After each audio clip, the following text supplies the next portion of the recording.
பாஜகவோட கூட்டணியே சேர மாட்டேன் நான் அப்படின்னு பகிரங்கமா அறிவிச்ச எடப்பாடி பழனிசாமி இப்பொழுது வந்து பாஜகவோட கை கோர்த்திருக்கிறாரு. அவருடைய வார்த்தைகள் எப்படி பாக்குறீங்க சார்? ஏற்கனவே 2021 வரை பாரதிய ஜனதா கட்சியோட கூட்டணி வைத்தவர் தான் அவர்.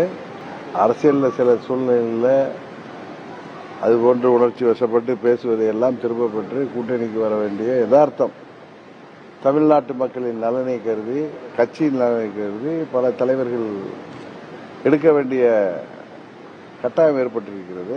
அதே போல்தான் இதையும் பார்க்கணும். மேடம் சசிகலாவையும் ஓபிஎஸ் ஐயாவையும் அதிமுகவுக்குள்ள சேர்க்கிறத பற்றி அமித்ஷா நேரடியாவே சொல்றாரு. அதிமுகவின் உள்கட்சி விவகாரங்கள்ல தலையிட எப்பொழுதுமே எந்த ஒரு கட்சியும் அடுத்த கட்சியோட உள்கட்சி விவகாரத்தில் தலையிட மாட்டார்கள், தலையிட முடியாது, தலையிடக்கூடாது என்பதுதான் ஜனநாயகத்தில் ஒரு சரியான நடைமுறையா இருக்கு. அதுதான் திரு மாண்புமிகு அமித்ஷா அவர்கள் சொல்லியிருக்கிறார். அண்ணாமலையினுடைய மாற்றமோ இல்ல, திரு பன்னீர்செல்வம் அவர்கள் ஏற்கனவே 24 தேர்தலில், பாராளுமன்ற தேர்தலில் மோடி அவர்கள் வெற்றி பெற வேண்டும், மோடி அவர்கள் மீண்டும் பிரதமராவது அவசியம் என்பதற்காக அந்த கூட்டணியில் இருப்பவர். அதனால திரு அமித்ஷா அவர்கள் பன்னீர்செல்வம் அவர்களை கைவிட்டு விட்டார் என்று அதாவது பொருள்பட நினைத்தால் அது நயினார் நாகேந்திரன் அவர்கள் கிளியரா அதுக்கு பதில் சொல்லியிருக்காரு. தமிழ்நாடு பாரதிய ஜனதா கட்சியின் தலைவர் நண்பர் நயினார் நாகேந்திரன் உங்க கேள்விகளுக்கு எல்லாம் பதில் சொல்லிட்டாரு. இதெல்லாம் தேர்தல் நேரத்தில் இதெல்லாம் கேட்க வேண்டிய கேள்வி எல்லாம் இந்த நேரத்தில் கேட்கறீங்க. அண்ணாமலையினுடைய மாற்றமோ நயினார் நாகேந்திரனுடைய புது நியமனமோ தமிழக பாஜக அரசியல் வட்டாரத்தில் நீங்க கூட்டணியில் இருக்கிறதுனால எந்த அளவுக்கு அது வெற்றி அடைகின்ற மாதிரி? இல்ல அதாவது பொதுவாக கடந்த 3 ஆண்டுகளில நண்பர் அண்ணாமலை அவர்களின் செயல்பாடு மிகவும் சிறப்பாக இருந்தது. திமுகவிற்கு சிம்ம சொப்பனமாக விளங்கினார். புதிய தலைவராக தேர்ந்தெடுக்கப்பட்டிருக்கிற நண்பர் நயினார் நாகேந்திரன் அவர்களே சொல்லியிருக்கிறார்கள். திரு அண்ணாமலை அவர்களையும் பாரதிய ஜனதா கட்சியில் இருந்து யாராலும் ஓரம் கட்ட முடியாது. அவருடைய செயல்பாடு சிறப்பானது, அவர் எங்களது சொத்து என்று சொல்லியிருக்கார். அதிலே உங்களுக்கு பதில் இருக்கிறது.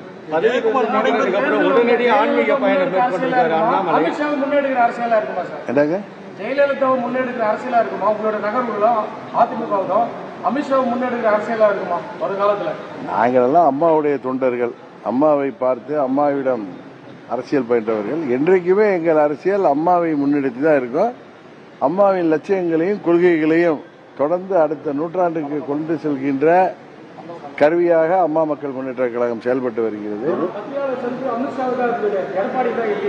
எதுங்க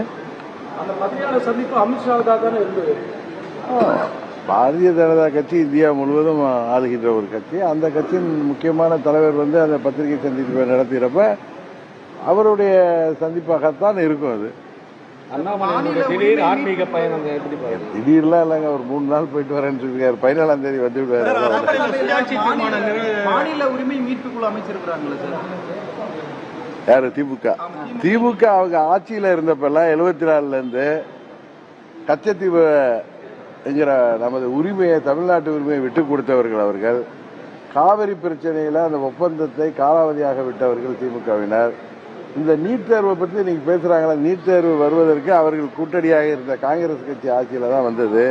அதுபோல தமிழ்நாட்டு மக்களை வாட்டி வதைக்கின்ற பல்வேறு திட்டங்கள், மீத்தேன், ஈத்தேன் போன்ற திட்டங்களை கொண்டு வந்தது திமுக ஆட்சியில.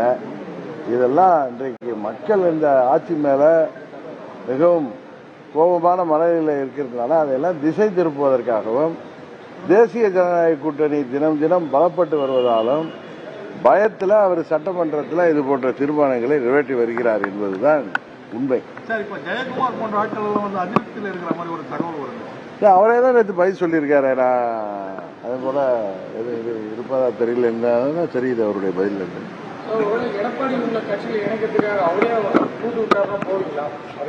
இதே மாதிரி உங்களுடைய கற்பனைக்கெல்லாம் நான் பதில் சொல்ல விரும்புறேன்.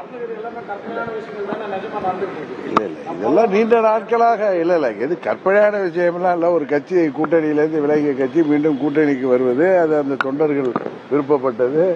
தமிழ்நாட்டு மக்கள் அனைவருமே அம்மாவின் தொண்டர்கள் அனைவரும் ஓர் அணியில் இணைந்து திமுக வீழ்த்த வேண்டும் என்று விருப்பப்பட்டதுதான் நடந்து வருது. தவிர உங்களுக்கு வேண்டுமானால் கற்பனையா இருக்கும். நீங்க இப்ப கேட்ட கேள்வியை தான் நான் கற்பனை இது போன்ற அனுமானங்களுக்கெல்லாம் நான் பதில் சொல்ல முடியாது. ரோகி எடப்பாடி கையில அதிமுக இருக்கிற வரைக்கும் அது வீழ்ச்சி அடையும் சொல்லிட்டு நீங்களே ஒரு பேட்டியில சொல்லியிருக்கீங்க. ஆமா, இப்போ தற்போதைய இப்ப அவர் அந்த கட்சி அழிந்து விடாமல் காப்பாற்றுகின்ற முயற்சியாக இன்றைக்கு தேசிய ஜனநாயக கூட்டணியில் வந்திருக்காரு. அதையும் நம்ம தானே சொல்ல முடியும். செய்திகளை உடனுக்குடன் தெரிந்து கொள்ள உடனே சப்ஸ்கிரைப் பண்ணுங்க.